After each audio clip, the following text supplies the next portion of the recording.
Welcome, ladies, to the Real Estate InvestHER Show, providing inspiration, strategies, and insight to empower women investors to live balanced and financially free lives.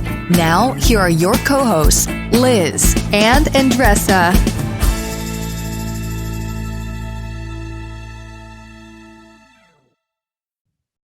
So on today's episode, we have Stephanie Banno, and she is from Austin, Texas.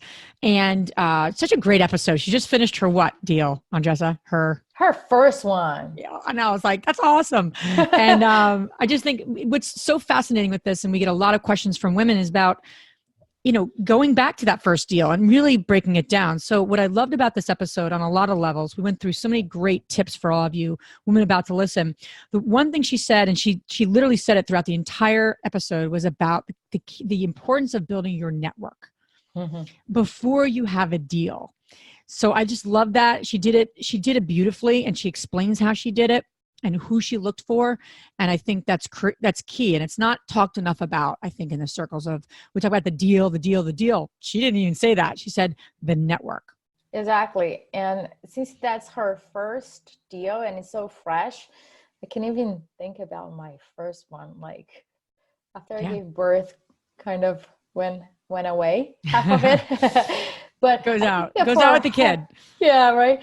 So for her, you guys will see on this podcast that her expectations, it's not that she's got started and she has like 2 months in and she didn't get anything and she's out. No, it took her 1 year to build that network, to really get her, ducks in the row. And even though sometimes the stars were not lined up, she was able to pull everything together and make it work. So this is such a great episode for you guys that are starting out, and also for you guys that are also looking to scale. She has great tips about training VAs for foreclosure. So check it out. InvestHERs. As we all know, financing deals in today's market can be a bit challenging at times. If you're looking at funding your next real estate transaction, we are so excited to introduce to you Fund That Flip. Fund That Flip is a lending partner dedicated to grow your real estate investment portfolio.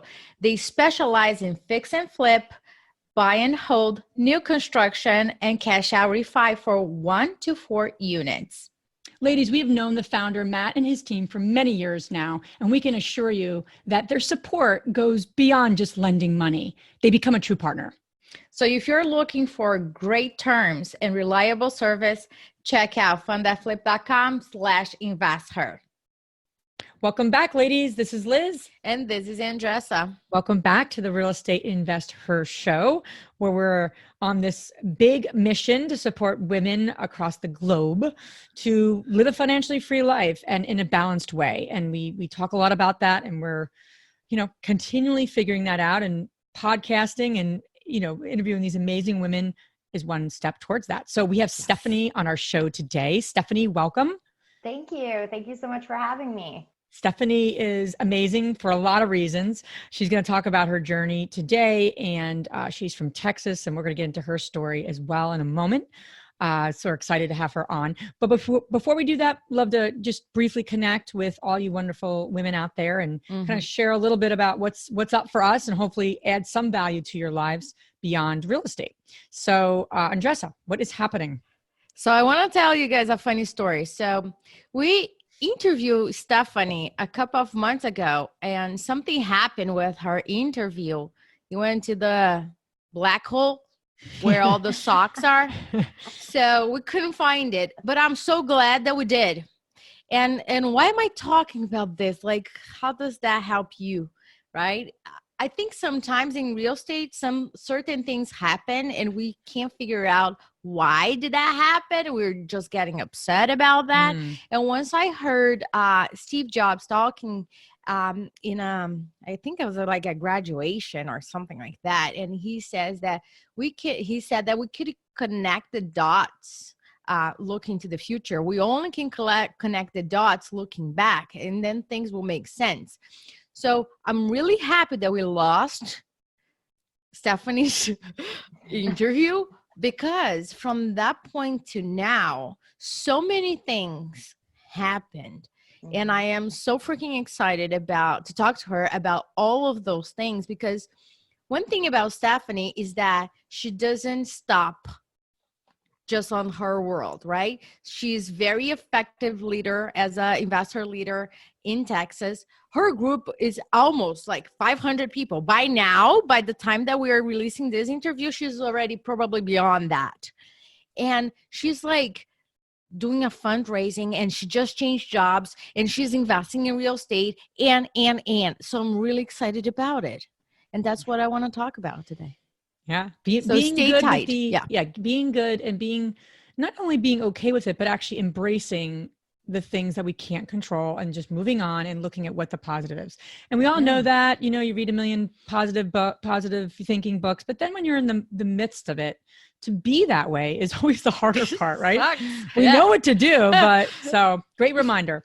Yeah. Awesome Right. reminder. I think part of it too is just constantly reminding yourself that this isn't the destination. Wherever you are, whatever you're feeling right now is not the destination. It's a journey. It's not a race, and you're eventually going to end up where you're supposed to be. And all the things that you deal with along the way are just stepping stones to kind of build that growth and build that, long-term success for yourself. And you just kind of have to take it and be like, oh, this is really uncomfortable now, but how do I sit with that and deal with that in the current moment and know that it's not permanent and that things are constantly changing around us?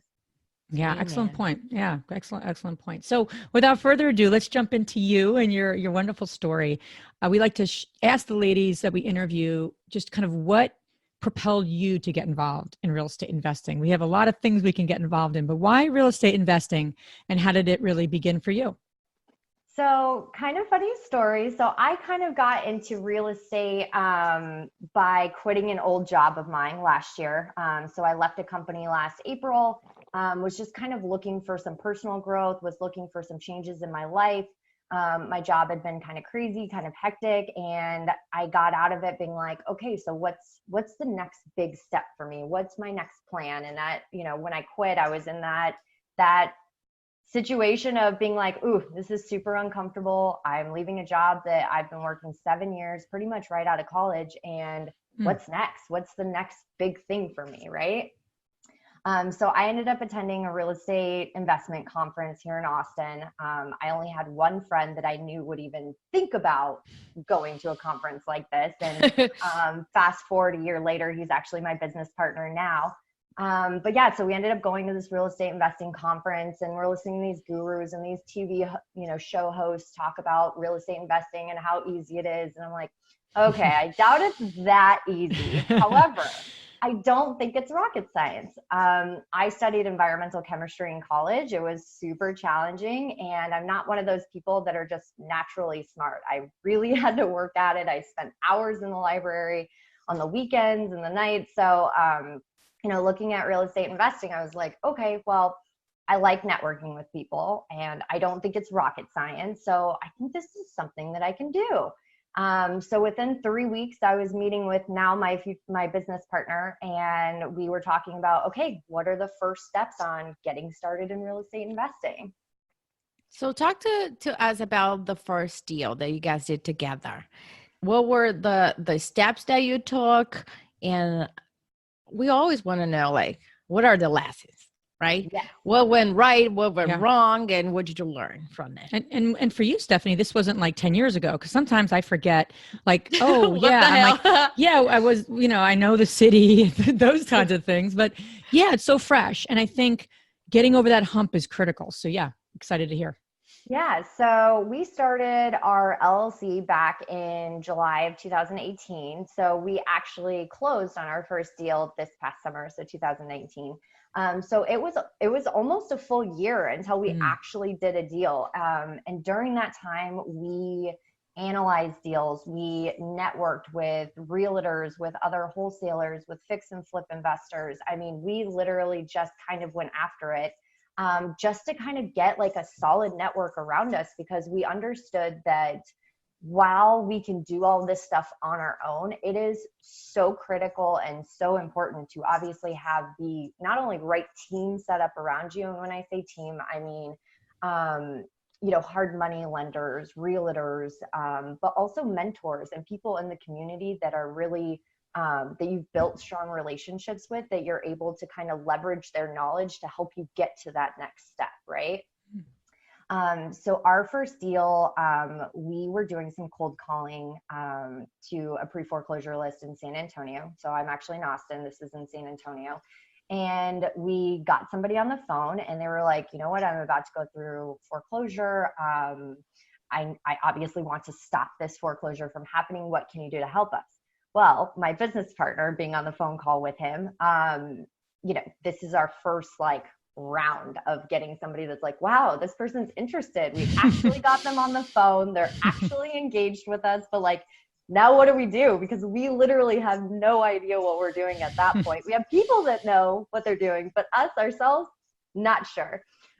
So we were fortunate enough to make some good contacts down in San Antonio to be able to kind of help us through it. And by help us through it, I mean, we had a realtor on our team. We had another wholesaler on our team.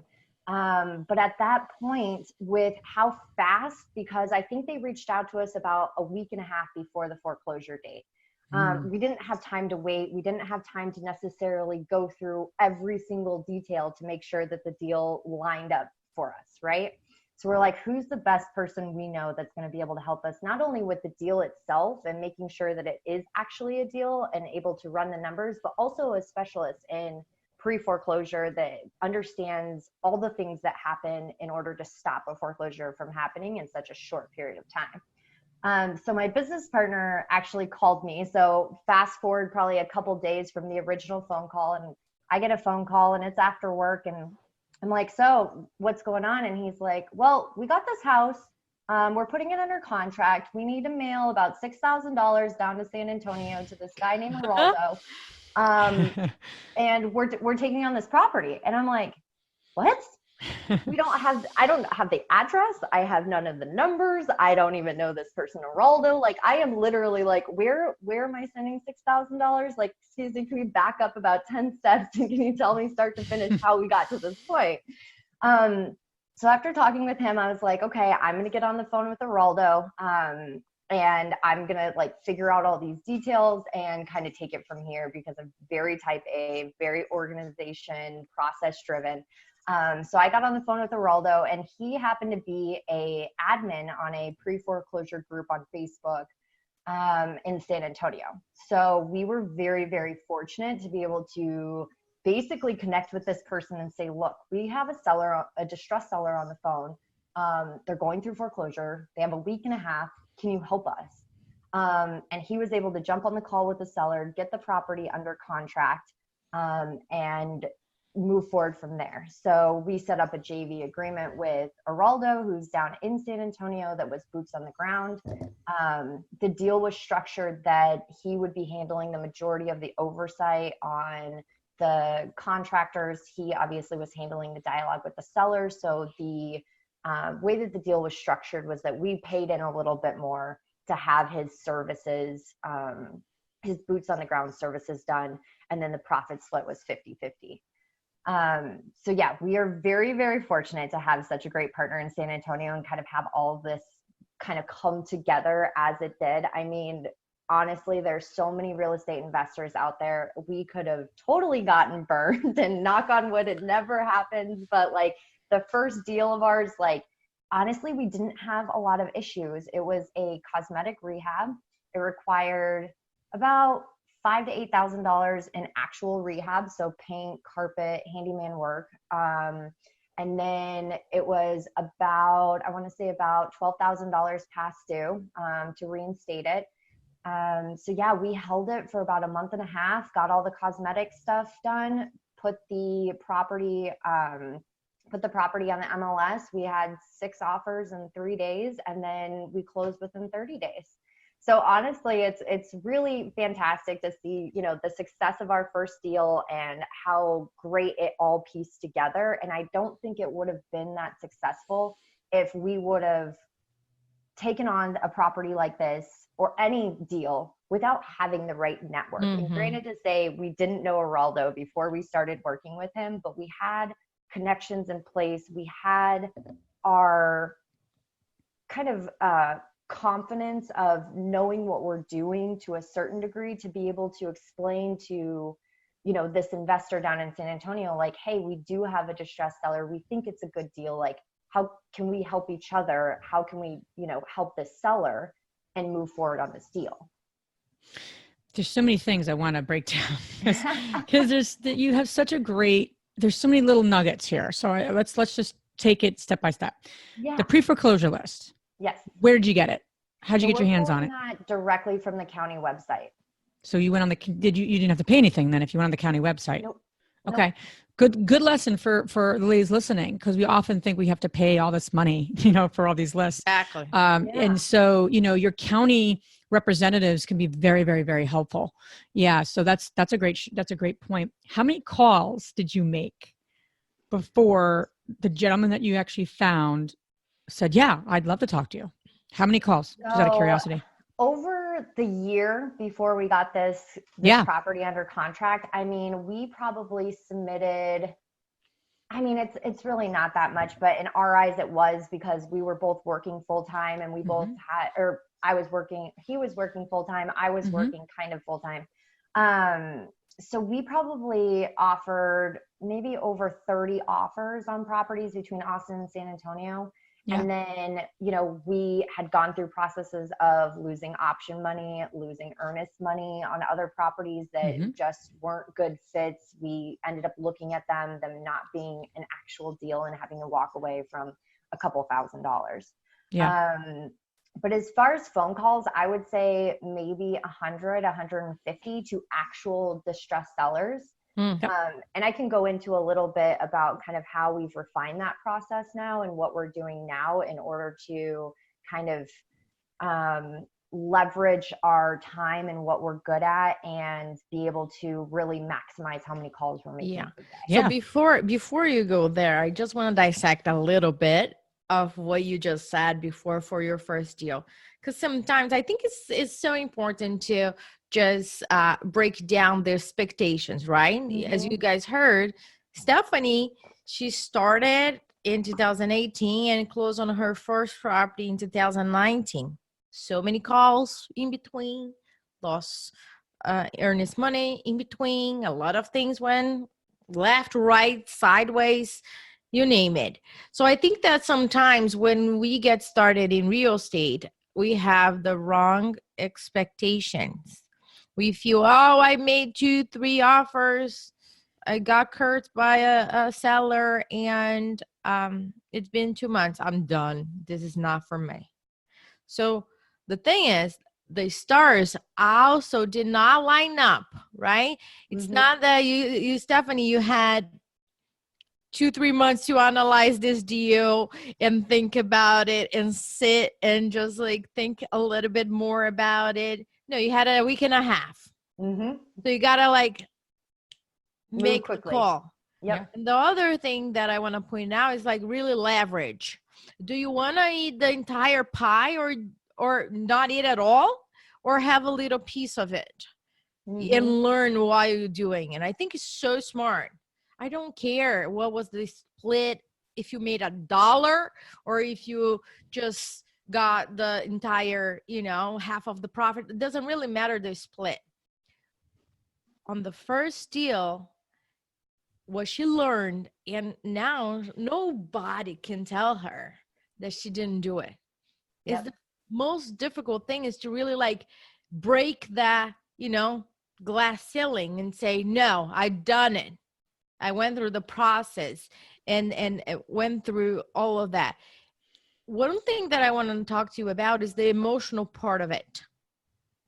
That when you, as you mentioned, you are type A and your partner is probably a different personality than yours, I'm assuming. Yes, correct. So he's on the sales side. He's very quick to action. He wants to make a decision very fast. Whereas I'm let's think this through. Let's look at all the options. Let's talk about different exit strategies. Let's talk about different options for the stuff. Oh yeah, he is totally, Not the same as me, but I mean, that's part of the reason why we got into business together, is because he knew he was not good at operations, but good at sales. I knew I was good at operations and not good at sales. So we very much so, when we came together to decide to start this business, we had a clear definition of what our responsibilities were going to be in the company moving forward, right? This is your skill set. This is my skill set. We both agree that those are where we're going to stay and kind of how we lay out tasks and to-dos. So I think that, sorry to kind of get off topic, but I think that that's so important, that when you are talking about partnering within an LLC or even JV partnering, what skills and what's your value that you're offering to your business partner or your JV agreement? How involved are you going to be? So I think that that's a question that I have that come up a lot from other investors of, how do I get into business with somebody? Mm-hmm. And I think that those are the first questions of, what are you bringing to the table? What are they bringing to the table? Are there gaps and things that are going to be missing? And who's going to fulfill that skill set that neither one of you guys have, right? Exactly. And that's exactly what I was going to ask. Did you guys sit down and put that on paper? You take this personality test, I'm going to take the personality test, and then we're going to combine. How did that really how did you guys break down? So we used to actually work for the same company. So the same company I quit last April, we worked together for about 3 years. So we were colleagues before. We've known each other for a while. He had quit the company. And so there was about a year of time that had passed until we got kind of back reconnected. But it really came down to, I know you're like this and I'm like this. And so how are we going to delegate responsibilities? So when he called me with this deal, I was like, this is so you, right? And I love him for it.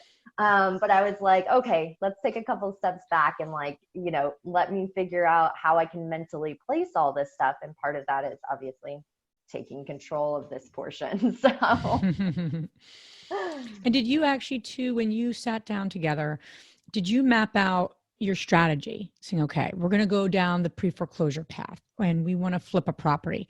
Or were you open to what came of calling this pre-foreclosure list? Because that's always an interesting question. How detailed of a strategy do you make ahead of time?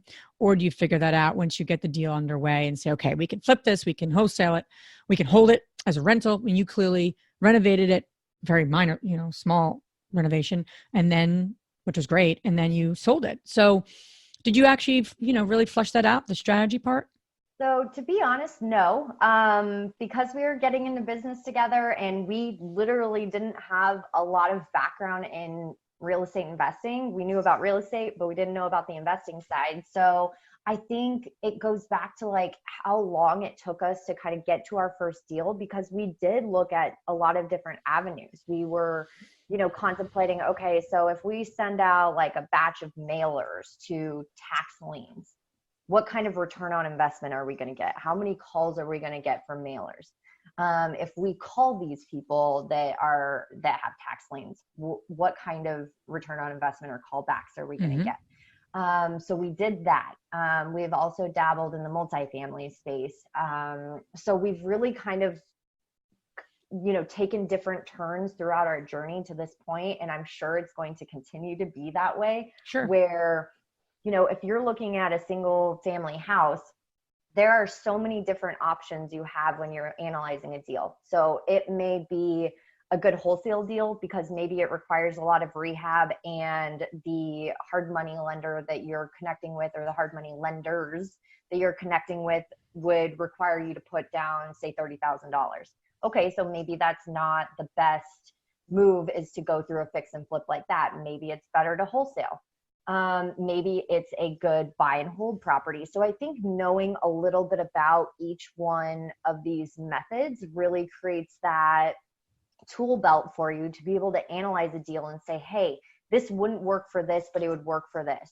Or, hey, this is way over our head because it's a pre-foreclosure and it's an inherited house and they're also behind on their tax liens. I mean, you have no idea when you're getting on the phone with these people what kind of actual distress they are. You might be calling off a pre-foreclosure list, but you have no idea what other issues they might have financially. So absolutely, realistically, when you're calling these distressed sellers, there's so many things that could possibly come up from the initial, how distressed are they or what they're distressed on, versus how can I make this a deal?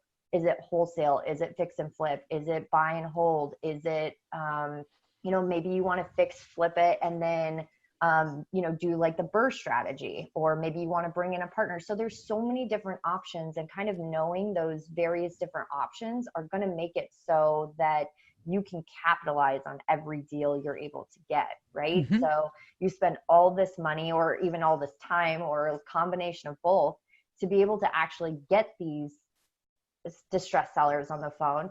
So it's important to be able to have that tool belt ready, that all of the options, because out of say 200 phone calls, you get one phone call that might be a deal. You want to make sure that you're analyzing it for every possible scenario, whether it's for you or you're going to wholesale it into a buy and hold deal.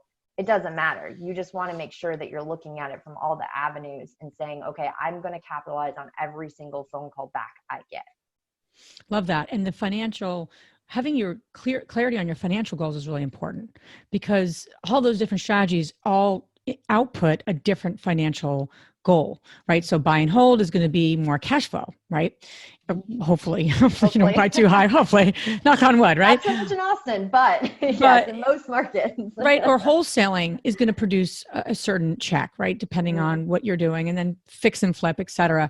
So you always have to think, is this, what strategy what are the possibilities, but also is it aligned with my financial goals? So where I am right now, because, if you're trying to make a couple $100 more a month because you love your job and you just want to make some additional income and build your wealth, and then you said, I'm going to go fix and flip 100 houses, that doesn't seem aligned, right? Because fixing and flipping is not going to give you monthly cash unless you build a team, and that's a whole other conversation.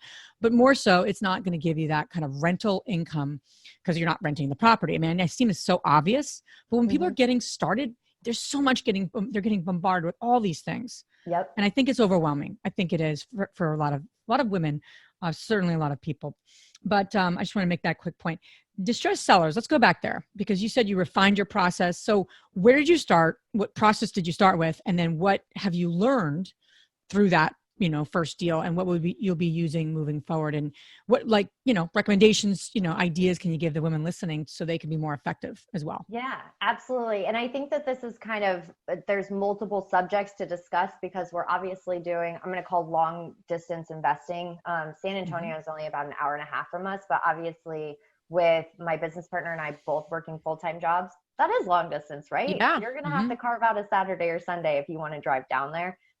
Emergencies come up, you could probably make it down and back in an evening, but we're going to call it long distance investing. So, part of it is obviously, do we want to continue to market in markets that are long distance? Well, for us in Austin, it's obviously a very aggressive market. There's a ton of investors. People in Austin know how much their homes are worth. There's about 150 new people moving to Austin per day. Wow. Great real estate market, but obviously very challenging for investors, because there's so many investors in the market, or at least now that I'm in the investing world, there's so many investors in the market, right? Everyone's a real estate investor once you actually get into it and start networking. But the price point to get into Austin, you can't really find houses under, say, 200,000, maybe even 250. I think the median houses are between 350 and 400. So it's a high price point to get into the Austin market, and it's probably similar to other markets as well. So for us, San Antonio is really a good fit for us. On top of it, we obviously learned a lot through our first deal working with Araldo down in San Antonio. So we've kind of partnered up with him in a sense to help us move forward with some of these distressed sellers. So the process right now that we have in place is that we hired a virtual assistant that we hired through Upwork. So she is pulling the county data, she is skip tracing the data, and then she is calling these people every single day, well, the new list every single day, and we have a certain follow-up schedule that we use, and we send mailers and we send texts and various different contact points. So we have that process set up where basically she gets these distressed sellers on the phone. She has a lead form that gets sent out to both us and Araldo, our partner down in San Antonio. And then from there, Araldo basically sets up a phone call with that seller, and then we continue forward from there. Got it. And I'm very curious to understand, how do you qualify somebody as distressed? Because sometimes, on our Facebook group, the investor community, we hear a lot of women, oh, I drove 2 hours to meet this person and he didn't show up, or I wasted so much time analyzing this, and at the end he had like a really outrageous sales price. And I was like, hold on a second, what are your criteria to determine that this person is in a distressed situation? Because does he or she need to sell, or they are just thinking, or like just having a feeling of how much you're going to pay for my house? I think the biggest thing with distressed sellers, like you're going to be able to connect with people that are going through foreclosure, and their foreclosure date is 3 weeks out, and they may tell you, oh, my brother's sister's cousin is going to buy the house, or we've already figured out like a loan modification with the bank, or so in those cases, obviously they're not super distressed still, because they have at least one option. Now, are those people that you're going to want to follow up with? Absolutely, because the brother, sister's cousin might not come through with the money, or the loan modification might not be acceptable to the sellers, or they might not have the financial situation to be able to accept that loan modification from the bank. So you're going to get a mixture kind of calls, or at least we've gotten a mixture of calls between people that, yes, we would consider them distressed because they are in fact going through foreclosure, or at least they are proposed to go through foreclosure. However, they might have scenarios or options available to them that we're not aware of already, until we get them on the phone, and until we kind of get them to speak on what their situation is actually like. Some of these people as well are obviously in denial, right? They're not going to foreclose on my house. It's my primary residence. I don't know where I'd go, but we're going to figure out something. And so some of these people, you kind of have to talk them. I don't want to say to the ledge, because that sounds awful, but you kind of have to talk to them about, like, this is actually happening. Like, this is a very big financial doomsday that is on your doorstep and will be knocking on the first Tuesday of the month. And really educating them on what happens when you go through foreclosure. It's kind of stepping them a little bit closer to the edge. And it doesn't necessarily mean that, hey, you need to sell us your house because we're the only option for you. It's just putting somebody, or getting that person in the mindset of like, this is happening. Whether you want to work with us or you want to work with another investor, it doesn't, it does matter to us, but it doesn't matter to us in the sense of, we need you to understand that this is going to be the financial doomsday for you, right? You're not going to be able to buy another property. You're not going to be able to, you're going to have a hard time renting an apartment or a house. You're going to have credit card companies calling you, other financial institutions calling you. I mean, it is literally the doomsday of finances. And so really getting these people to understand, like, this is not something that, one, is going to go away on its own, and two, this is coming up soon, right? So usually we get about a month's notice, or at least on our county, they posted about a month in advance, maybe a month and a half. But realistically, that's not a lot of time to consider, okay, if my sibling or somebody else is going to be buying my house from me, like, to get traditional financing through a conventional loan, that's not a lot of time, right? So it's really bringing some of these sellers to reality of, hey, this is the situation, and whether you want to address it now or you want to address it a week before the auction, it is going to happen.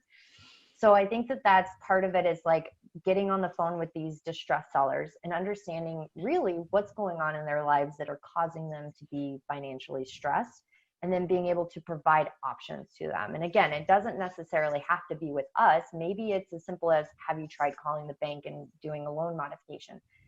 Does anyone in your family have money that you can pay the reinstatement amount and you'd be able to continue forward with mortgages? So, just talking through some of those options, because maybe they don't really need to sell it to an investor. Maybe they don't need to lose their house to anyone, nonetheless the bank.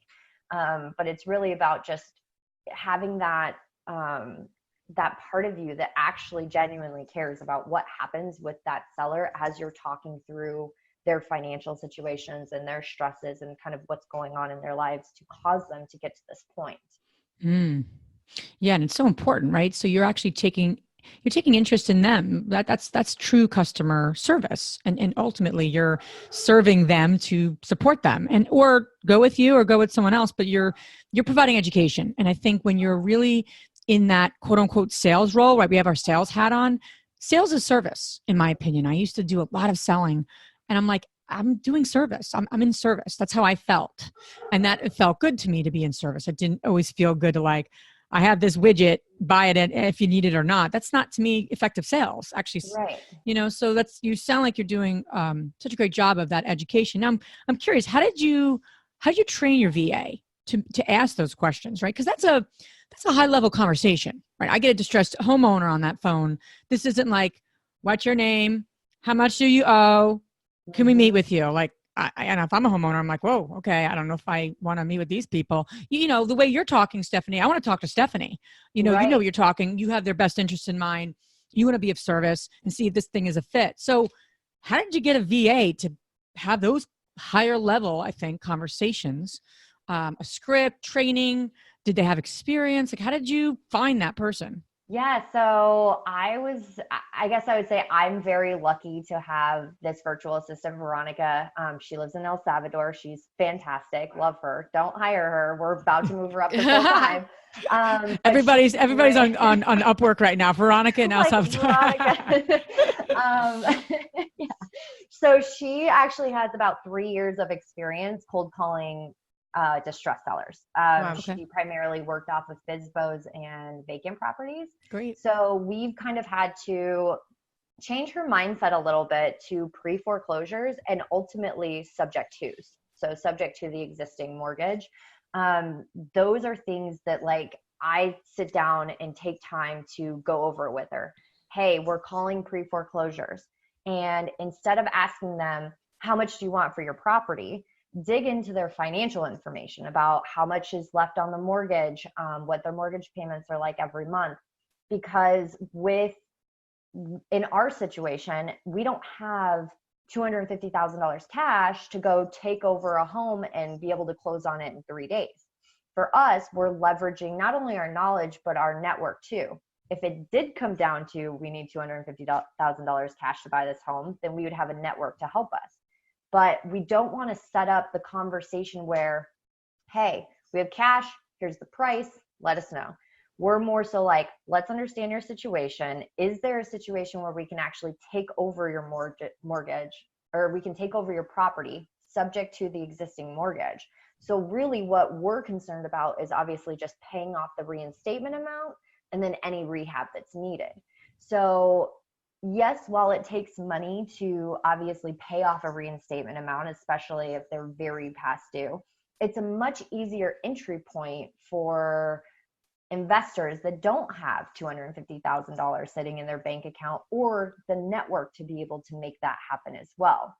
So really sitting down with Veronica and saying, hey, we're focusing on pre-foreclosures. They're past due on their mortgage. We need to understand what their mortgage situation is like, what their financial situation is like, because we don't necessarily want to be the people that say, hey, here's our price, here's our offer. It's more so like, what's your situation?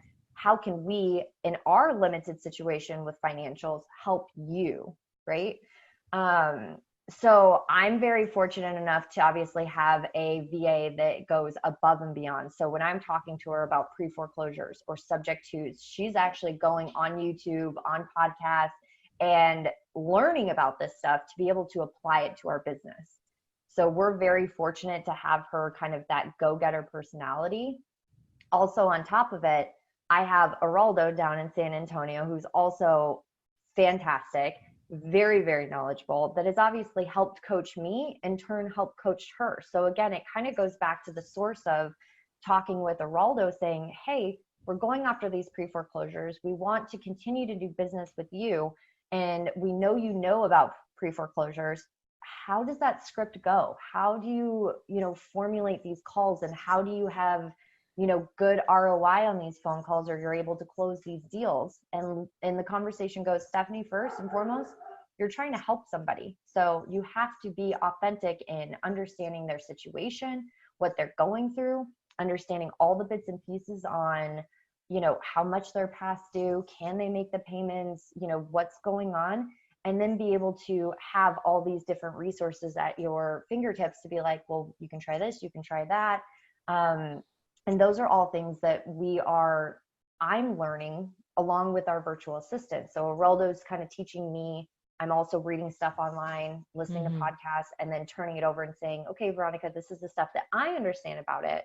And she's like, okay, got it. I'm going to go do my own research too. So again, it's a continually learning process. And she's very good about saying, hey, I tried it this way, it didn't work. Like the phone call was not a great success. Or, hey, I tweaked my pitch or script a little bit to this, and this has had better success. So you're not waiting to get all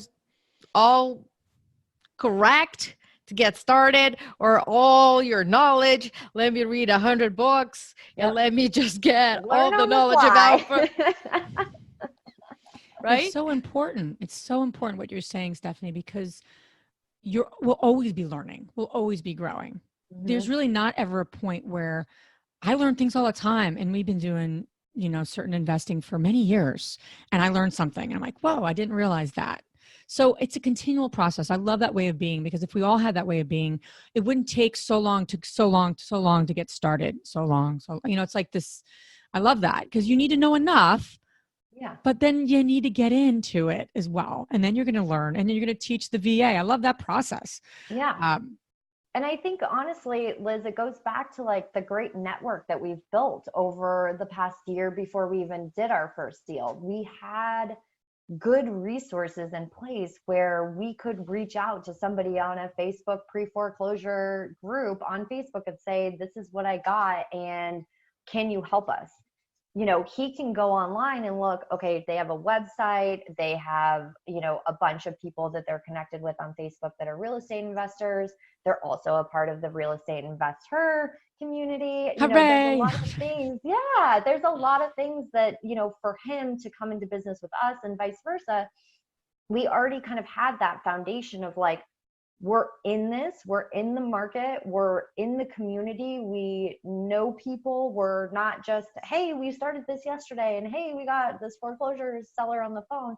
It took us a long time, and we continue to obviously work on it, but it took us a long time to kind of build out that strong network of people. We have a great realtor down in San Antonio that we use. Without him, I think that, our business wouldn't have really pushed forward as much as it had, because he's very type A along with me. But, he took us driving through the streets of San Antonio saying, hey, this is this market. This is this market. This is what houses go for.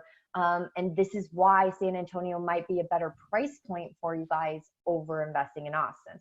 Now, obviously, he might be a little biased towards San Antonio because obviously he's a realtor down there. But when it came down to it, if you look at the numbers, it does make sense. And to have that resource down there that is able to, not only lend you a helping hand when it comes to comps and understanding, what sellers would be looking for in that neighborhood, and how much do you have to rehab in order to get this ARV.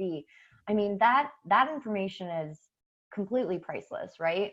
And so it did take us a year to do our first property, but the way that the deal ended up happening and playing out, I'm so grateful that all of those other offers and all those other deals that we looked at previously did not work out, because we can successfully say our first flip, we made 23%.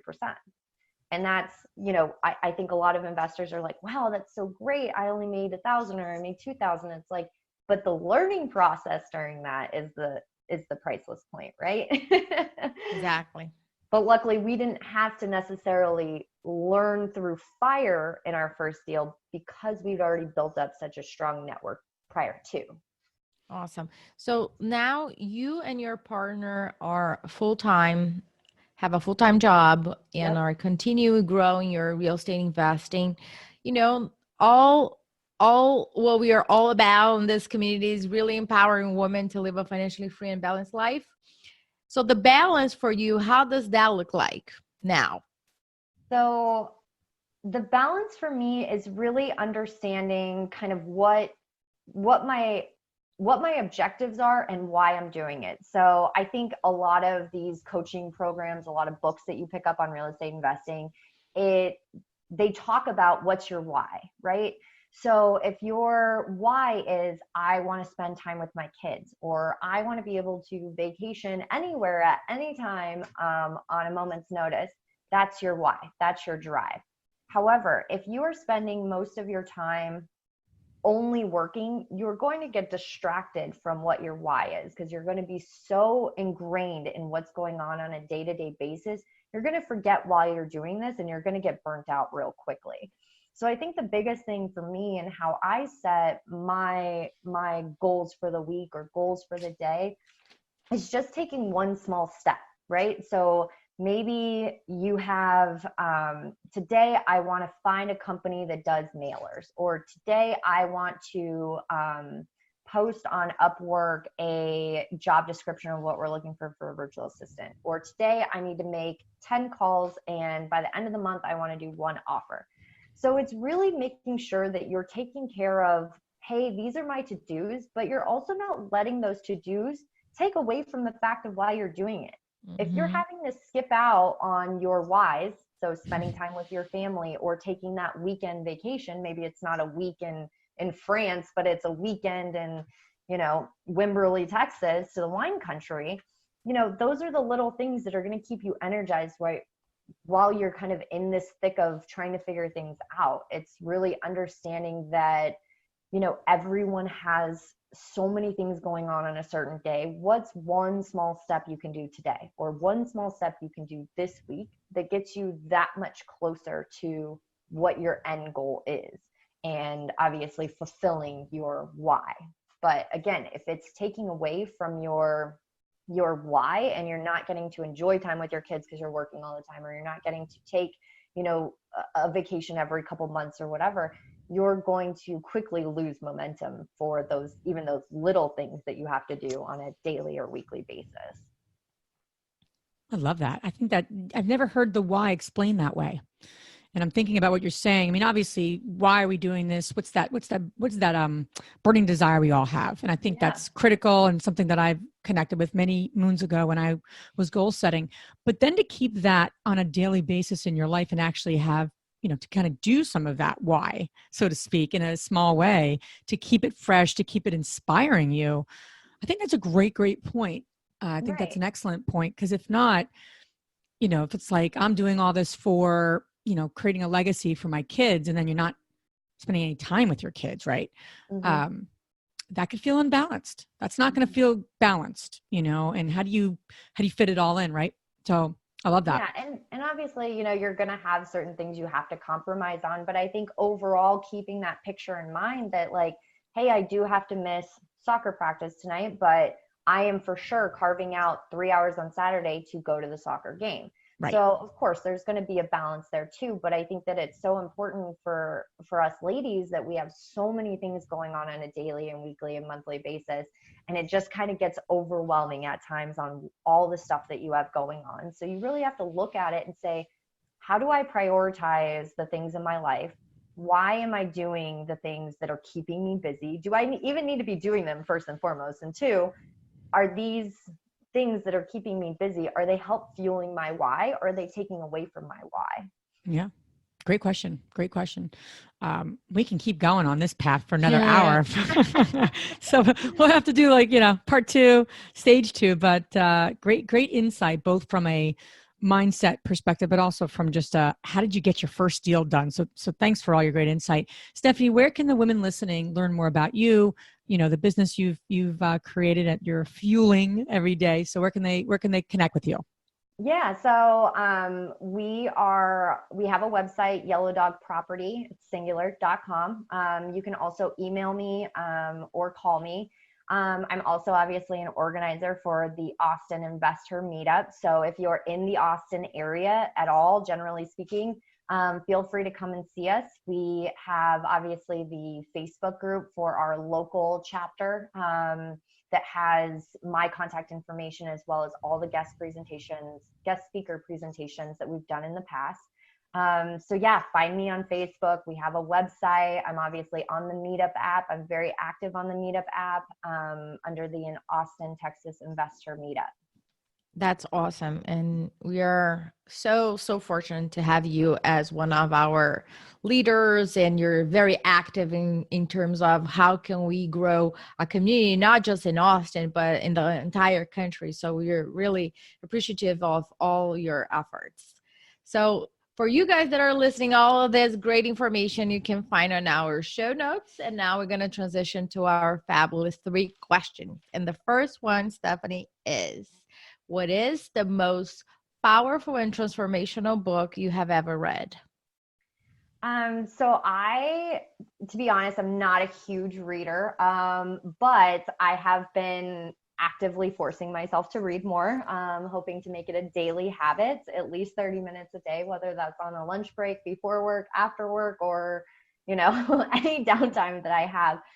But I would say that really what kind of shifted my focus, and I read it years and years ago, and I actually picked it back up and started reading it again, is The 4 Agreements by Don Miguel. That book has really talked about personal freedom that in turn has really got me thinking about financial freedom and basically how I connect the dots within my social networks and how I really handle myself as a person and the thoughts that I have on any given day to myself. It's awesome. I love it. We spoke about it in the past. I'm thinking about like tattooing it on my wrist. We'll see. Keep me posted. Send me a picture if you get it done. Yeah, right? That's intense. We'll go all around. Intense. So the second question is: what's the most powerful routine you do to create a financially free and balanced life?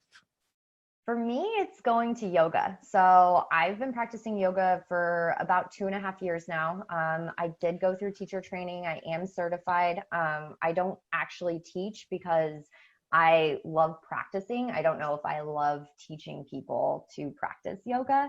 But that's really the 1 hour a day that I have just to myself. It's not what email did I not send, what didn't I take care of today, what's my family's plans today, what's for dinner, etc. It is literally an hour of the day where you're literally only right there in that moment thinking about how your body's moving, how your breath is what's your breath pace, and really being in the present. And I think that it's so amazing for me, and I know other women that have physical activity in their daily routines. It really is that time to really take it for yourself and really shut down the rest of the world and say, out of a 24-hour day, I am literally giving myself 1 hour. That's not too much to ask, right? 1 hour of the day that I'm going to decompress and only focus about where I'm at right now, and like physically and mentally, and just be here, be now. That's awesome.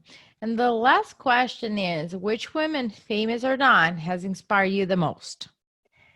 So I know that we've talked about this, but for me, it's my mom, honestly. My mom is my biggest cheerleader. She has came to several InvestHER meetups. She actually came to the first one when I told her, Mom, I might be the only person there whenever I host this meeting. And can you just come and hang out with me just in case nobody shows up?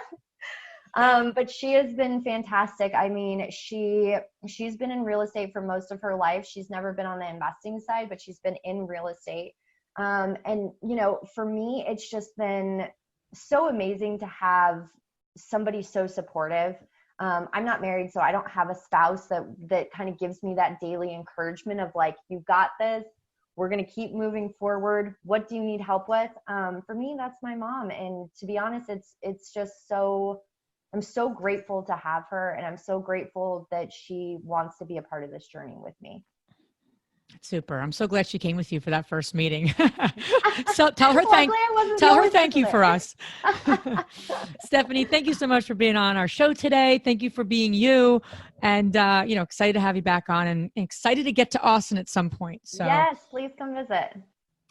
Yes, next year for the fundraiser, we might show up. Yes, I'd love that. Thank you so much. Thank you. If you enjoyed this podcast and want to receive updates on our next interviews, go to our website, therealestateinvestor.com. There, you can subscribe to our show, become part of our investor community, and get updates on upcoming episodes. if you like our show, please share with other women who would benefit. And don't forget to leave us a rating on iTunes. We'd really appreciate it. And as always, we encourage you to take one action as a result of today's show and put it into motion so you can live both a financially free and balanced life. Thanks for spending time with us. Ciao.